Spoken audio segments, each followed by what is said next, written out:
It's time for Rare to make its first appearance on the show. Now you, the viewer, and I both know that Rare will be making a lot more appearances on this program, especially with some way bigger and better games. But a good place to start is with a beloved franchise. That franchise in this case is Killer Instinct. Today we're looking at Killer Instinct Gold for the N64 on the N64 Chronologue.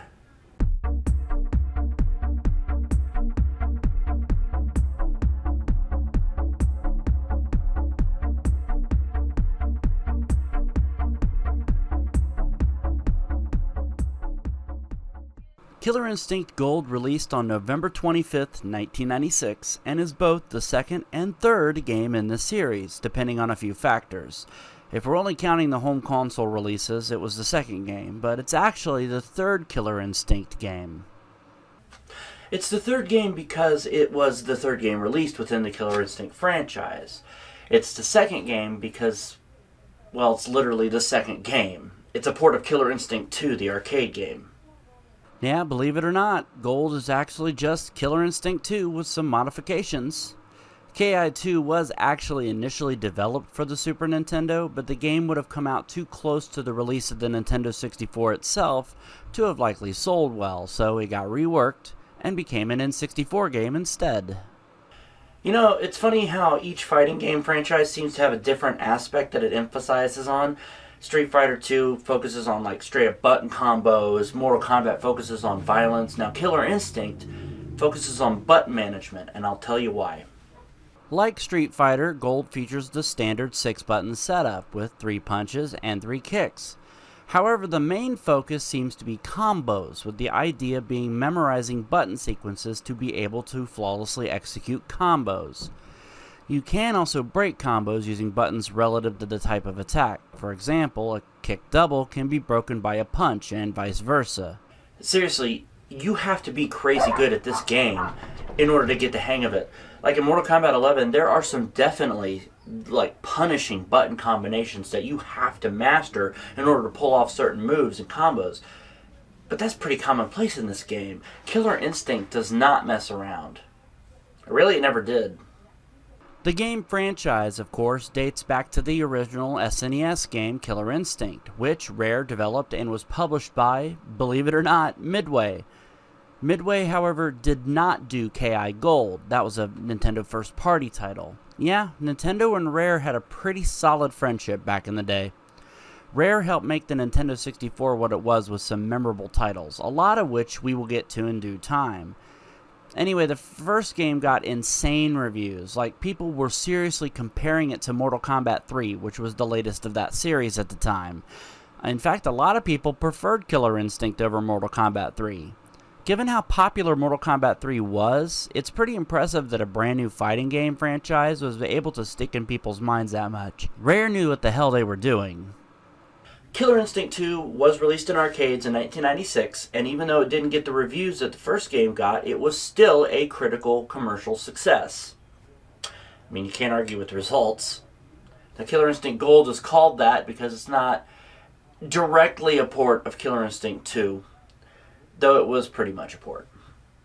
The reason for the different name is simple: 3D versus 2D. Now, the stages in the N64 port were recreated in 3D so as to take advantage of the hardware. Also present in the N64 version are team battles, which is likely one of the first instances of a fighting game allowing you to do 2-on-2 or 3-on-3 matches, and KI Gold allowed you to use up to 11 characters. Granted, Mortal Kombat Trilogy did have that feature as well, but KI Gold probably had the last say on how many people you could have on a team. Funny enough, the reviews for Gold put it in better company than its arcade counterpart. Like, a lot of people preferred the N64 version. And it's a damn good fighting game, so I can't say that I blame them. Another aspect of the Killer Instinct series that people seem to remember is the music. Yeah, the game had a killer, excuse the pun, soundtrack to go alongside the fun gameplay. The original SNES game came with a CD called Killer Cuts, which contained a lot of the music from the game. This game was no exception. Gold Cuts, released shortly before the game did, and much like its predecessor, contained the game's music as well as a few additional tracks. For $14 in 1996, I dare say you couldn't find a better CD of video game music to listen to. mainly because video games releasing soundtracks was a very rare thing back then. I don't mean that only Rare did it. I mean it was rare, and very few games did that. Glad I cleared that up. Was Killer Instinct Gold the best fighting game on the system at the time?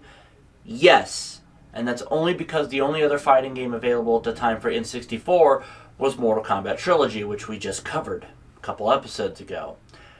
Now, was Killer Instinct Gold the best fighting game of 1996? No, not by a long shot. Unfortunately for KI, they chose to release the same year as Tekken 2. Yeah, I don't care who you are, you know for a fact that Killer Instinct ain't winning that contest. Tekken 2 was absolutely far and away the best fighting game of 1996, and honestly, one of the best PlayStation games in general. Tekken 2 received all sorts of praise and lauding when it was released. And it even won a bunch of awards, including Electronic Gaming Monthly's Best PlayStation Game of 1996. High praise indeed. KI Gold is not topping that. Don't count Killer Instinct out, though. It was the 5th best-selling game of the Christmas shopping season in 1996, so it still made its way into a lot of homes. KI Gold is a damn good fighting game, and if it had come out in 1995 instead of 1996, there's a good chance it would have been the best fighting game of the year. But there was no way in hell anyone's even coming close to the godliness that it was Tekken 2. Sadly, this tale of a fighting game franchise that has a bit of a sad ending, as this game didn't meet sales expectations and the series ended up being locked away for a while, at least until 17 years later when Rare teamed up with Microsoft to unleash the reboot on the masses.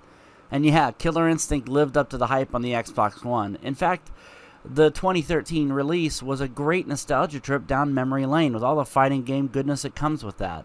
It got pretty good reviews too for a free-to-play fighting game. The game released 3 seasons of content over the course of 3 years. Sadly, it looks like the series has gone dormant again. Will we see another Killer Instinct game down the road? Hopefully. That does it for this episode of the N64 Chronologue. Next time, we're going to take ourselves a little road trip across America for the first in a trilogy of racing games by Williams. Until then, I'm Michael Riley saying, fight on.